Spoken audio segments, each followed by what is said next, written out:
Chapter 22. It was Jem's turn to cry. His face was streaked with angry tears as we made our way through the cheerful crowd. "It ain't right," he muttered, all the way to the corner of the square, where we found Atticus waiting. Atticus was standing under the streetlight, looking as though nothing had happened. His vest was buttoned, his collar and tie were neatly in place, his watch chain glistened. He was his impassive self again.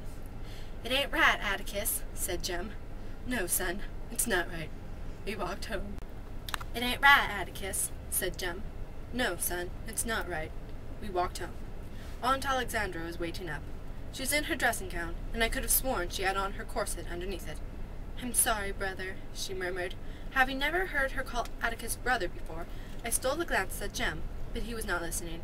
He would look up at Atticus, then down at the floor, and I wondered if he thought Atticus somehow responsible for Tom Robinson's conviction. "Is he all right?" Auntie asked, indicating Jem. "He'll be so presently," said Atticus. "It was a little too strong for him." Our father sighed. "I'm going to bed," he said. "If I don't wake up in the morning, don't call me." "I didn't think it wise in the first place to let them. This is their home, sister," said Atticus. "We've made it this way for them. They might as well learn to cope with it. But they don't have to go to the courthouse and wallow in it. It's just as Maycomb County as missionary teas." "Atticus," Aunt Alexandra's eyes were anxious. "You were the last person I thought would turn bitter over this." "I'm not bitter, just tired. I'm going to bed." "Atticus," said Jem bleakly. He turned in the doorway. "What, son?" "How could they do it? Stop. Wait. I lost my act." "Atticus," said Jem bleakly. He turned in the doorway. "What, son?" "How could they do it? How could they?" "I don't know, but they did it. They've done it before, and they did tonight, and they'll do it again, and when they do it, seems that only children weep. Good night." But things are always better in the morning. Atticus rose at his usual ungodly hour, and was in the living room behind the mobile register when we stumbled in. Jem's morning face posed the question his sleepy lips struggled to ask. "It's not time to worry yet," Atticus reassured him, as we went to the dining room. "We're not through yet. There'll be an appeal, you can count on that." "Gracious alive, Cal, what's all this?" He was staring at his breakfast plate. Calpurnia said, "Tom Robinson's daddy sent you along this chicken this morning. I fixed it." "You tell him I'm proud to get it, but they don't have chicken for breakfast at the White House." "What are these?" "Rolls," said Calpurnia. "I sailed down to the hotel, sent 'em."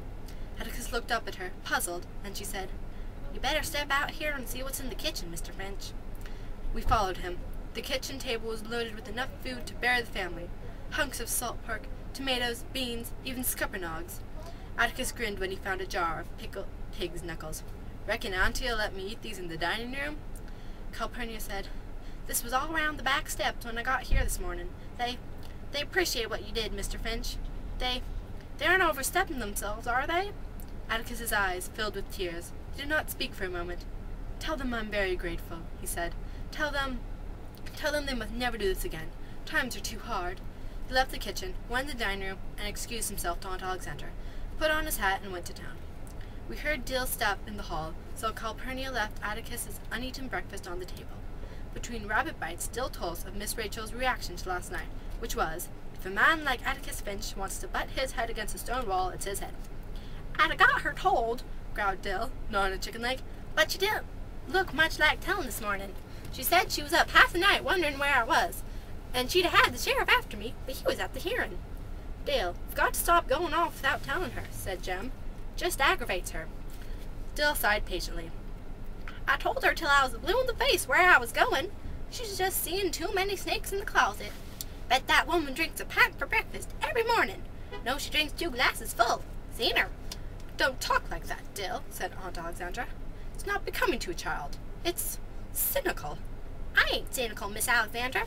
Telling the truth's not cynical, is it?" "The way you tell it, it is."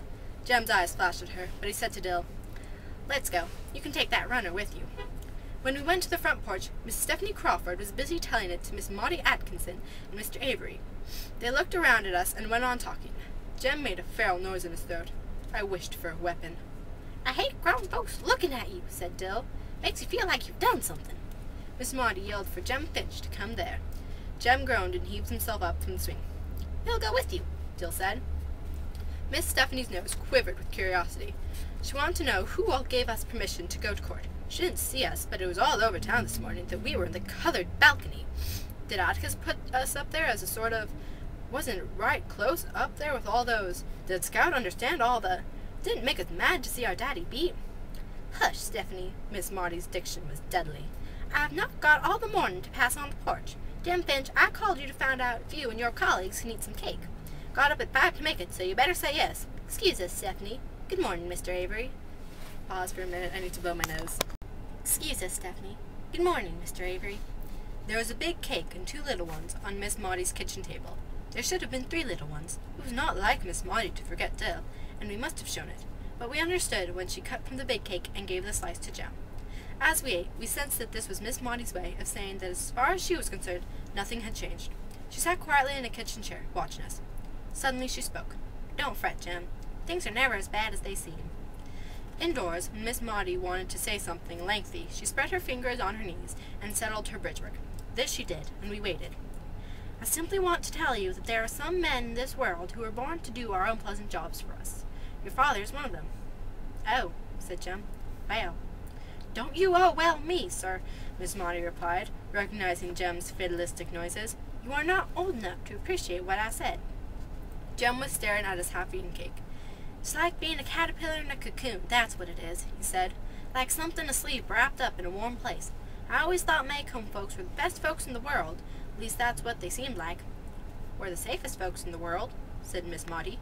We're so rarely called on to be Christians, but when we are, we've got men like Atticus to go for us. Jem grinned ruefully. Wish the rest of the country thought that. You'd be surprised how many of us do. Who? Jem's voice rose. Who in this town did one thing to help Tom Robinson? Just who? His colored friends, for one thing. People like us. People like Judge Taylor.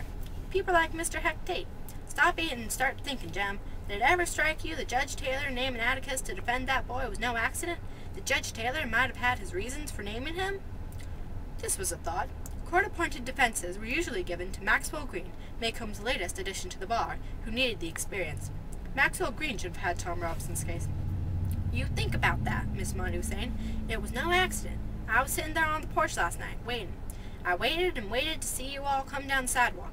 And as I waited, I thought, Atticus Finch won't win. He can't win. But he's the only man in these parts who can keep a jury out so long in a case like that. And I thought to myself, well, we're making a step. It's just a baby step, but it's a step. It's all right to talk like that. Can't any Christian judges and lawyers make up for heathen juries, Jem muttered. Soon's as I get grown. That's something you'll have to take up with your father, Miss Maudie said. We went down Miss Maudie's cool new steps into the sunshine, found Mr. Avery and Miss Stephanie Crawford still at it. They had moved down the sidewalk and were standing in front of Miss Stephanie's house. Miss Rachel was walking toward them.